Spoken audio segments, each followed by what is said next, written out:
the ordinary Ghanaian benefits from this. In their mind, it is the elite that are beneficiaries of digitalization. They have failed to realize that the onset of COVID has brought a new global economy into force called the digital economy.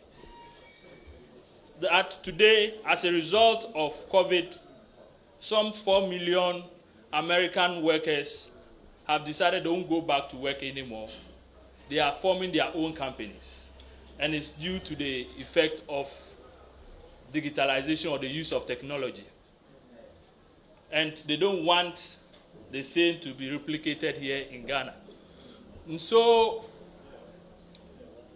there's a need for the public to be informed about exactly what Dr. Bawumia set out to do, because the NDC has sent, as usual, its hawks, very ignorant ones, to insult and denigrate the whole idea of digitalization of the economy. So, without much ado, I would call on Dr.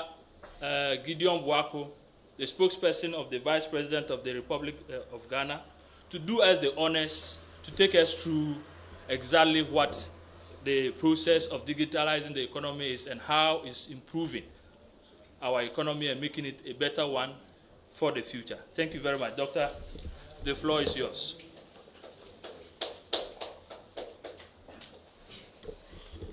Thank you, Richard. Ladies and gentlemen of the press, good afternoon. It is an honor for me to join you all here today for such an important conversation. This interactive session with you will center on Ghana's digitization agenda and how it fits well into President Akufo-Addo's vision of building a modern Ghanaian economy anchored on digital technology. It is a conversation and political resolution that we must have as a country if indeed we want to be equally competitive in the global space. Thankfully, the current political leadership led by President Nana Addo Dankwa Akufo-Addo is showing the needed interest and commitment to create a modern Ghanaian economy that can compete favorably globally and conform to the dictates of the fourth industrial revolution. Undoubtedly, the global development paradigm is moving. Some may argue has moved from the industrial age into the technology and information age. This transition is coming with its own transition terms, such as e-commerce, e-procurement, e-marketing, e-business, and electronic money. Not to be left behind is e-governance in the public sector, which is our focus this afternoon. And with it comes all the other interventions mentioned earlier. In nearly 5 years, this government has been pursuing aggressive digitization and digitalization agenda by using ICT as a tool to achieve better governance. The overarching objective is to get government public institutions to use ICT to enhance their ways and means of linking with the general public in ways to reduce cost, improve performance, increase ease of access and speed of delivery and effectiveness.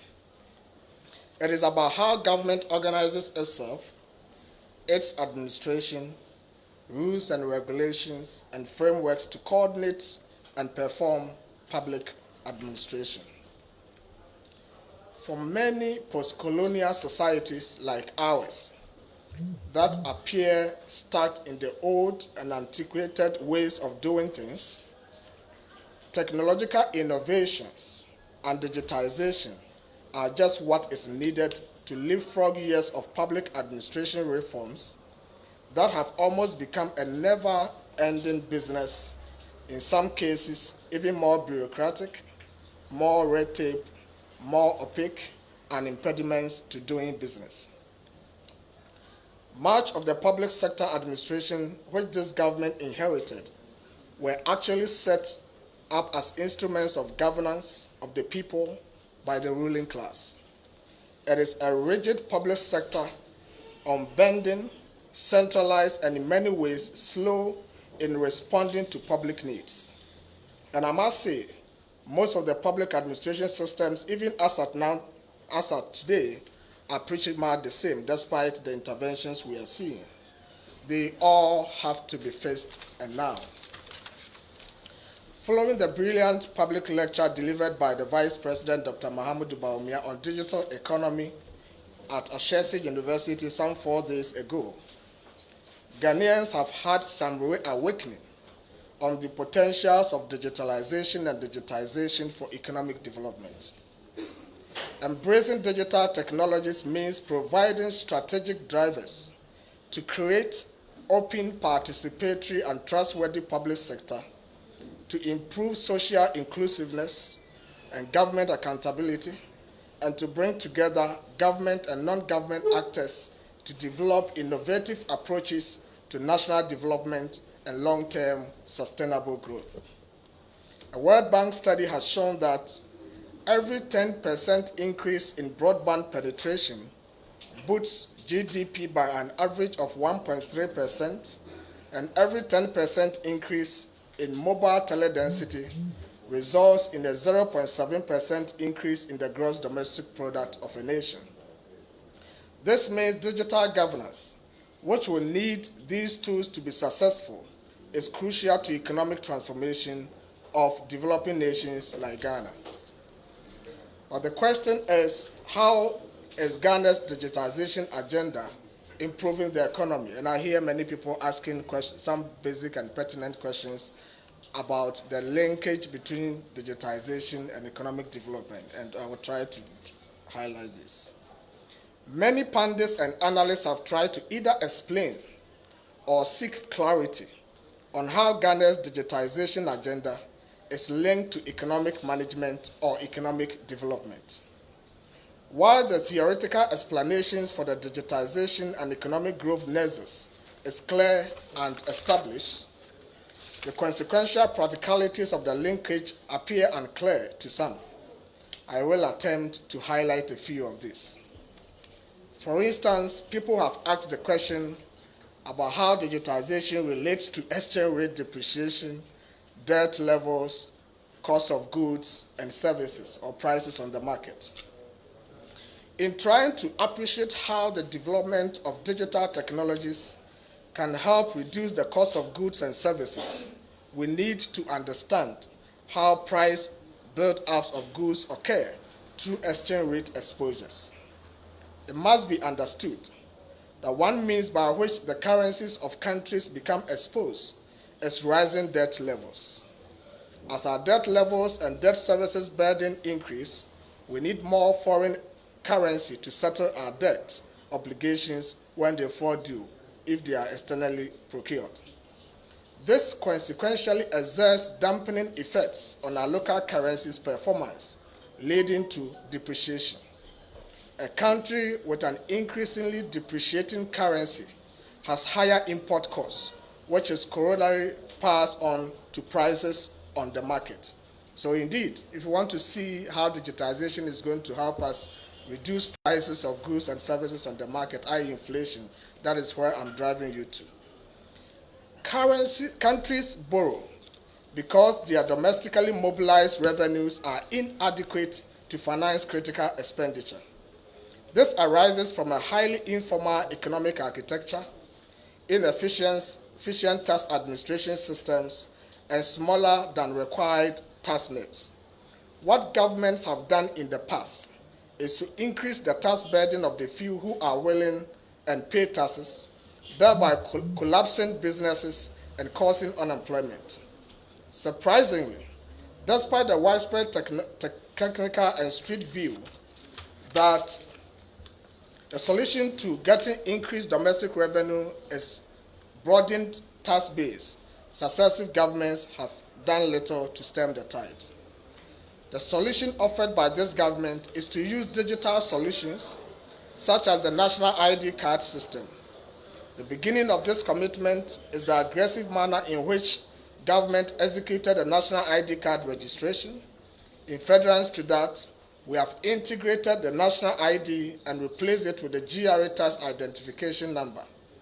As indicated by the Vice President, this integration automatically raises the number of Ghanaians with tax identification number from 4% to 86%. This has broadened the tax base and made it possible for many Ghanaians to be identified as potential taxpayers. We have moved a step forward following the Vice President's challenge to GRA to make the processes of filing taxes easier and simple to be done using mobile application device. This device is available on Ghana.gov mobile app, which is available on Google Play Store or App Store on Android. The Ghana.gov mobile app is also a platform that ensures that payments for government services are done electronically and funds channeled to government accounts instead of being pilfered. So clearly, we see the direct impact of the digitalization agenda on the potential for Ghana to mobilize more revenues domestically without overburdening the taxpayer. We also see how this could potentially cut down on our debt levels and consequently help us to attain a relatively stable currency and reduce the rate of inflation. So what I'm saying here is that if you have a country like Ghana, where we borrow so much because we are unable to mobilize revenue domestically, our tax revenue is about 14.5% of our GDP. So once we get this tax revenue, it's unable to do so much for us. We therefore need to go and borrow money. Once you go to the international market and you borrow and get dollars, bring to Ghana. When the payments are due, you have to exchange cedis for dollars, okay? And in so doing, your currency comes down and depreciates, and the dollar appreciates. Now, once you have a depreciated currency, your imports become expensive because anytime you want to import, you have to exchange so much cedis to get a dollar. And when the imports come, because it's expensive, the price or the cost is passed on to the average consumer. What you need to do is to make sure you increase or broaden your tax base and raise so much revenue domestically such that how much you're borrowing from the international market is reduced. And that is exactly what we're doing with the national ID card by integrating it with the tax identification number and increasing the number of people who have tax identification numbers from 4% to 86%. You broaden the tax net, you get so much revenue domestically, you borrow less, and in that case, your currency becomes stable and your imports does not become expensive. There have also been the question of how can digitization help us create jobs? There is this contention on how digitization can help create jobs or reduce the rate of unemployment. Someone even said, yeah, Juma, what's a digitization? To wit, we need jobs and you're talking about digitization. But I dare say that digitization is making it possible for many jobs to be created in both the public and the private sectors. The concept of digital technologies has come with what we could be seen as a virtual means of trade, put differently as e-commerce. Think of that young university student or graduate who does not have the required startup capital to rent physical space or shop to ply her trade.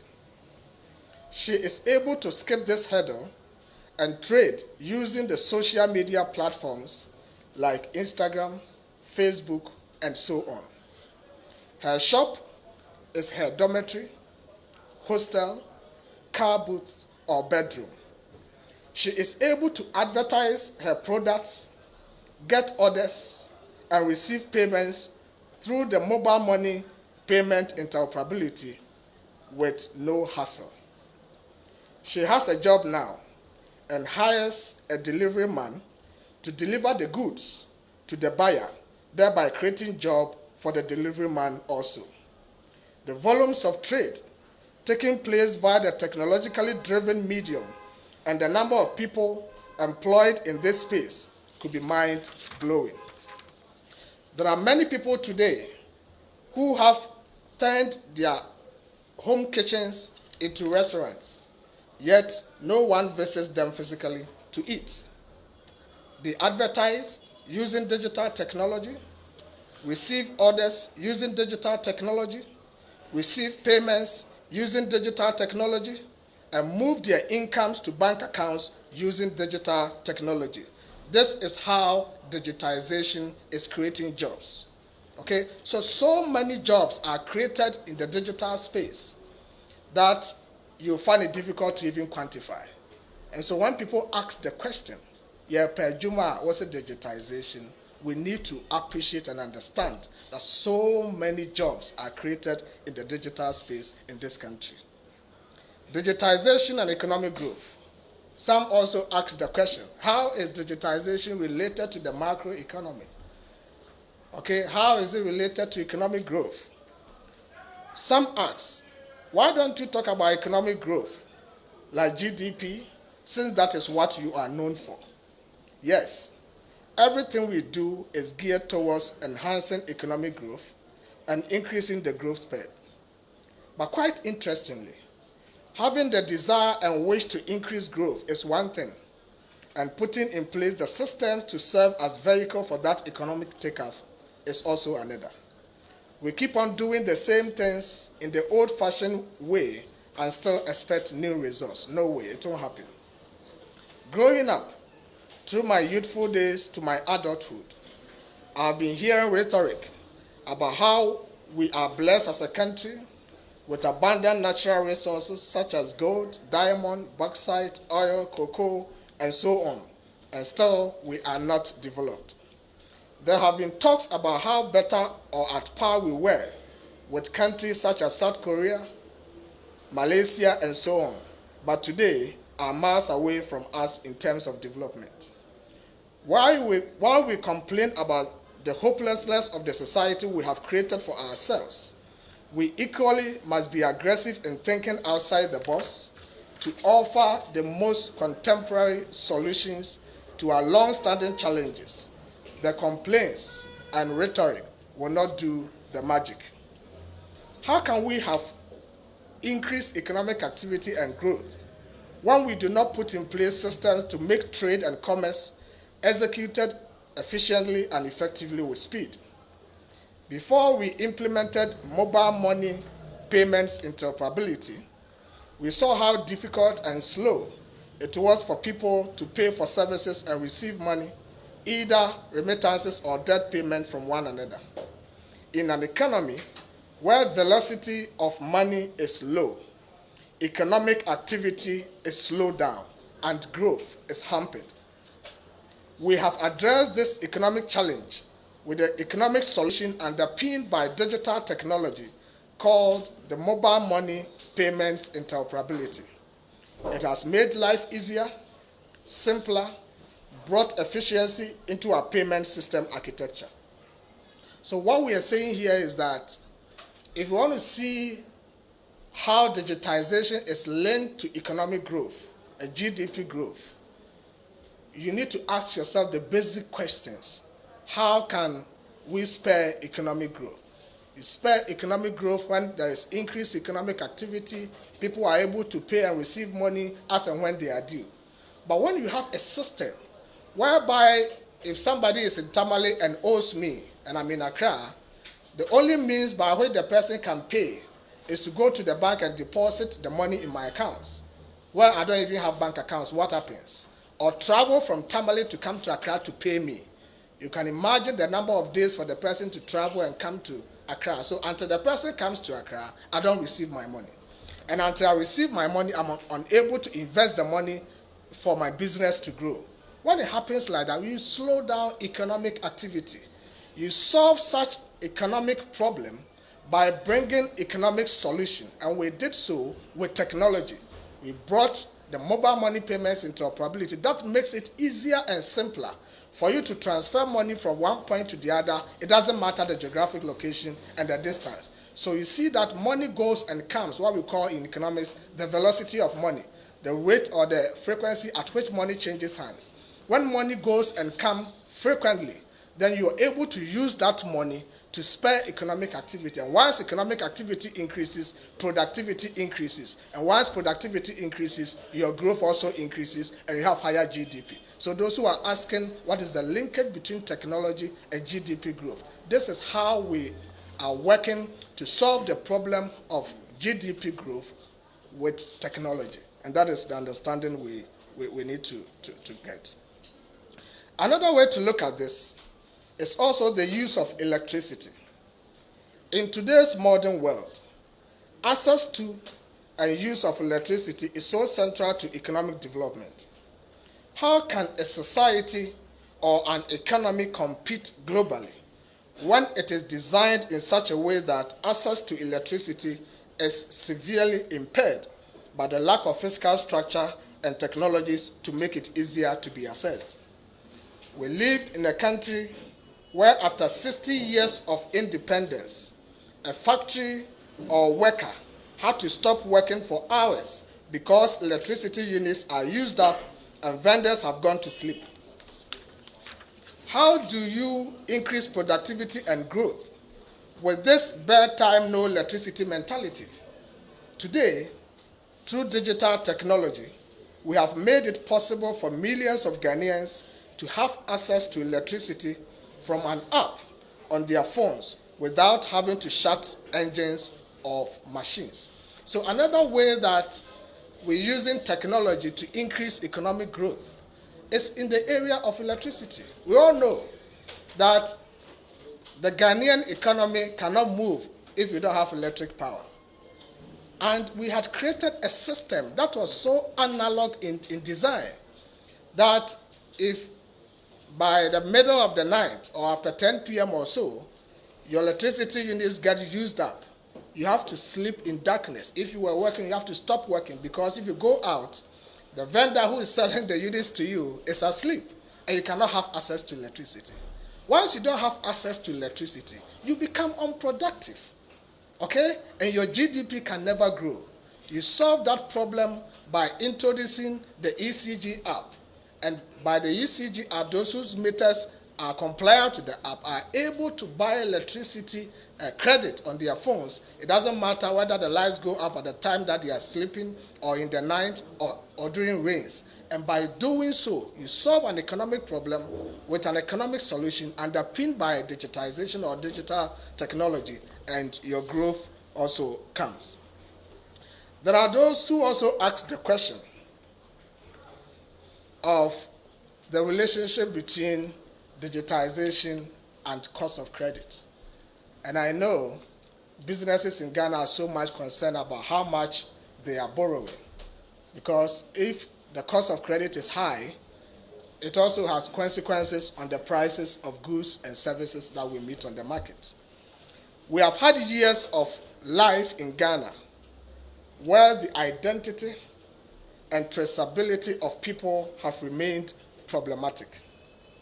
This has imposed huge risk on borrowers, hence the higher risk premium placed when people seek bank loans.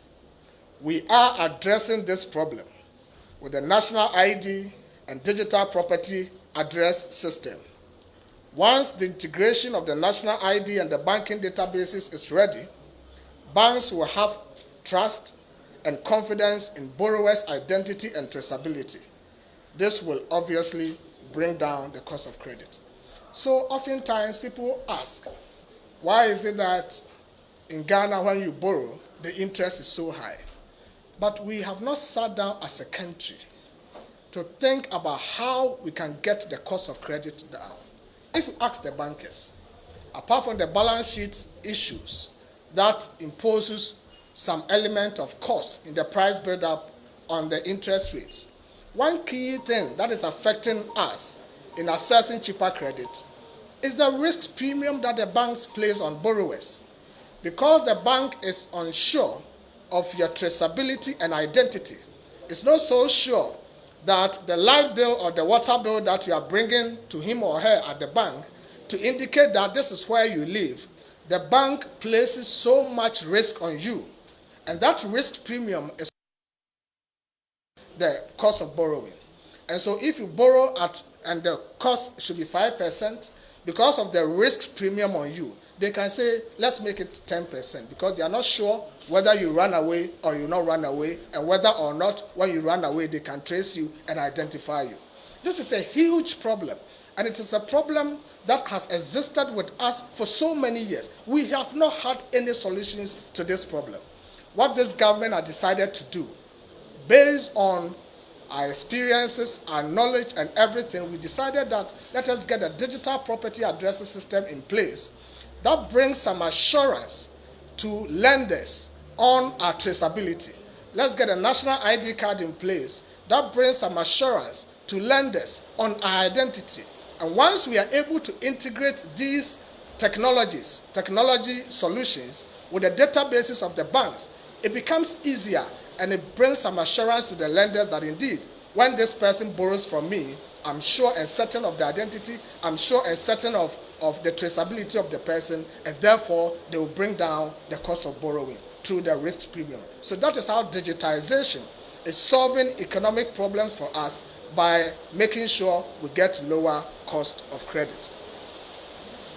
Ladies and gentlemen, let me conclude and take your questions by saying that we have had decades of systems that are either malfunctioned, regressive, inefficient, and not fit for modern day living. It has taken political will on the part of government to put these systems in place.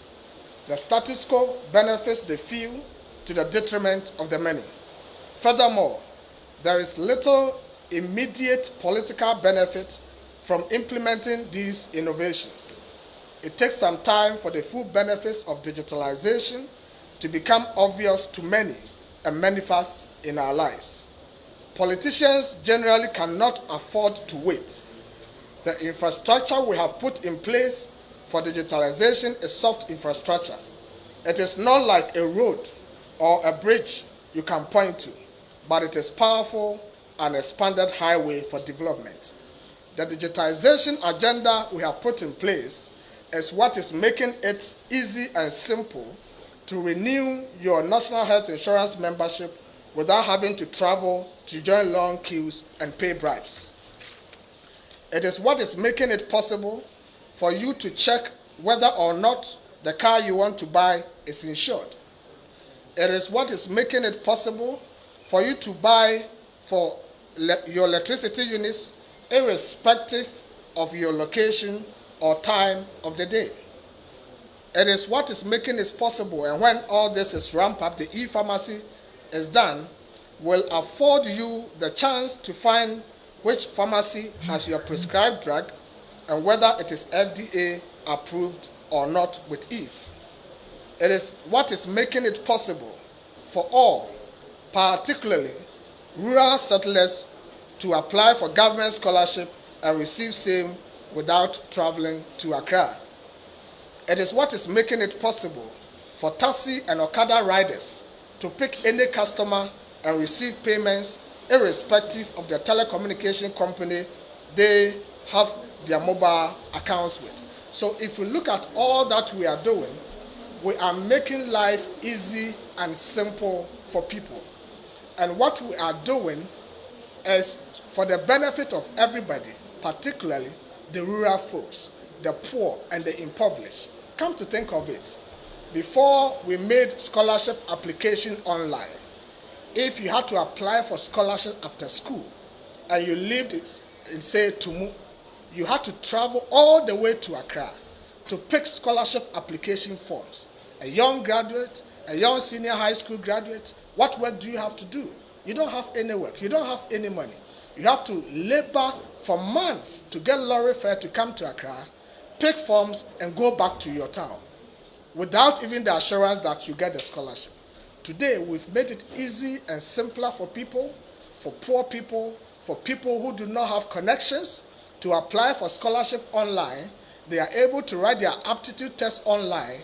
They are able to get their assessments done online. They go for interviews within their districts, and they assess or receive scholarships there and then without having to travel to Accra. This is how we're making life simple and easy for people. We're making life simple and easy for people who hitherto had to go and join long queues to renew their national health insurance membership. If you lived in a village, you had to take car and travel to the district capital to renew your national health insurance membership. You go there, you register, people extort money from you, and it takes you like 3 to 4 months before you get the renewal done. In between the time that you did the registration to the time that the renewal is done, when you are sick as a poor person, you have to pay cash. Otherwise, you could not access health facility. We have profit solution to this economic problem by using digital technology. Today, with the mobile app, we've made it easy for you to dial *929# and renew your national health insurance membership on your phone. This is how we are making life easy for people. This is how we are making sure that Ghanaians feel proud as Ghanaians and they know they are benefiting from the system and the government that they have created for themselves. I thank you very much and God bless you. I'll take your questions.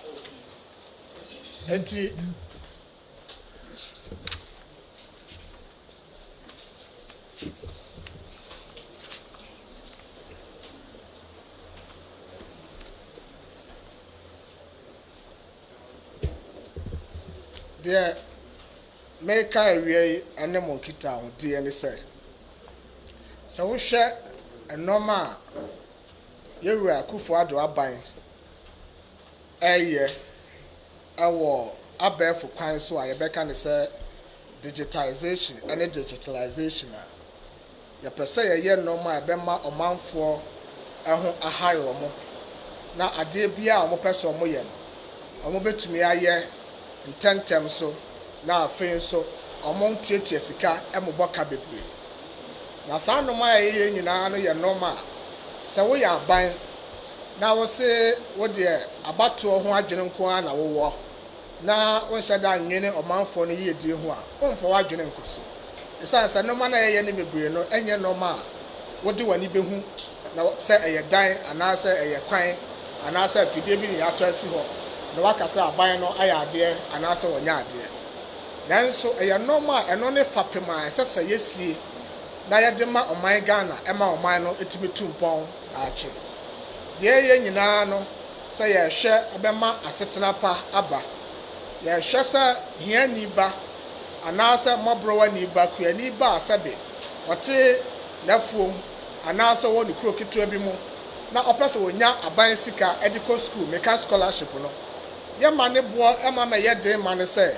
wanya ka ska amfri ba bia wote a mankran a meto form so a ontimi nya scholarship ne bi nko ya fa abefo kwan so aye nhyehyeye se scholarship application no emfa ho ne ba bia wote emfa ho ne abusua ye wo wotu no se wo mobile phone anase computer nko ade a wokoso a utimi apply for scholarship ne bi utimi twere won social wo so na ya assessment ne wo so na ya ma scholarship ni bi ba bi a wote wa abra ontutu anamo emankran ansa na wonsa aka scholarship no ya ma abrabo no ekoyie ma amanfo se edwadie betimi akoso se na ebe ya se obi atowade anasa wa ya adwuma ma obi na bosomi aso esese wotua oka obetuma tua oka ntentem na wonso de aye adwuma ama eso abanfaso ama fa ne se woni wunuanom moye librafo ewo opani bi a wosini dan ewo nkran ha na amu ni samo ye adwuma ma opani no bosome so a ewo se otua moka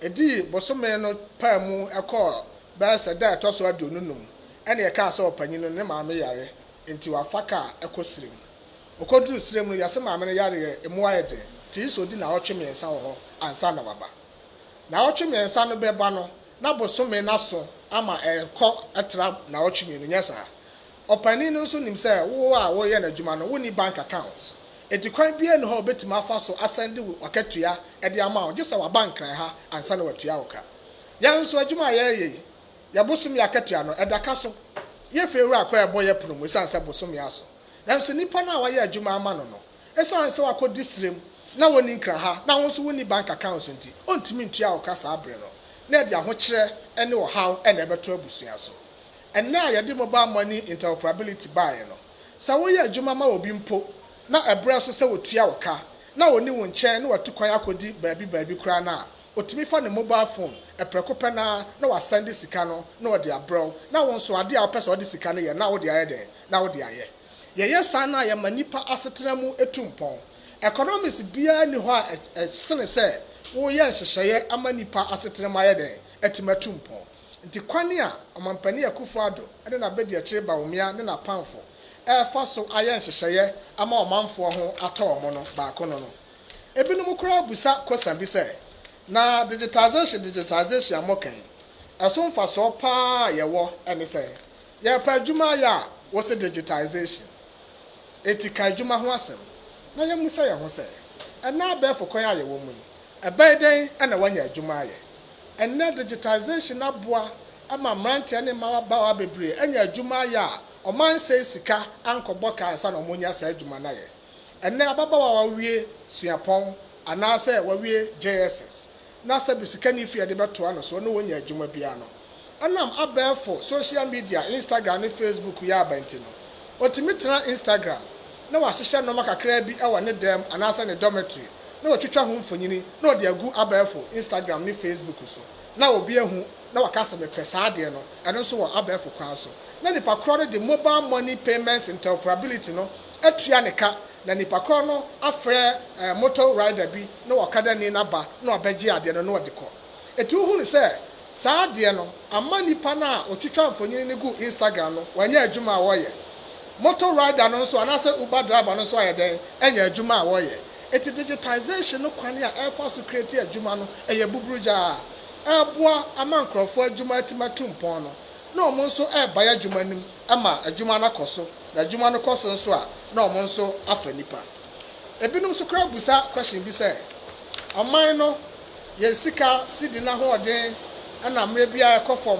eti asese no na moka ho asem na eka emene ye no moka ho asem na afesu ye kodwoma eno maboa ye den asese no na moka ho asem enya digitalization nanso me pese me kireo ayonkofa digitalization ani abefo kwa efa so ye normal ewo ene eno maboa aye den wodwom eka emene ye ene ye sika na ho ode kofom no ewo se si ayete o man mu he sika ya jeje o man mu ha seto eno so enko ba bia intimi nso ya kohomabo eno nti ana aban etra epo na woko amanone kokobo bosia aban kobo bosia na obo no kwase broni sika mu na odi abagana na nsi ho asan yeden aka ho ebra no so se esesa aban tua sa bosia na aban sesa oman Ghana cedi na odi akoto kwase broni dollars na odi akwakotua empendodo a wo sesa cedis bebre na odi akoto dollar ketua bi no hu se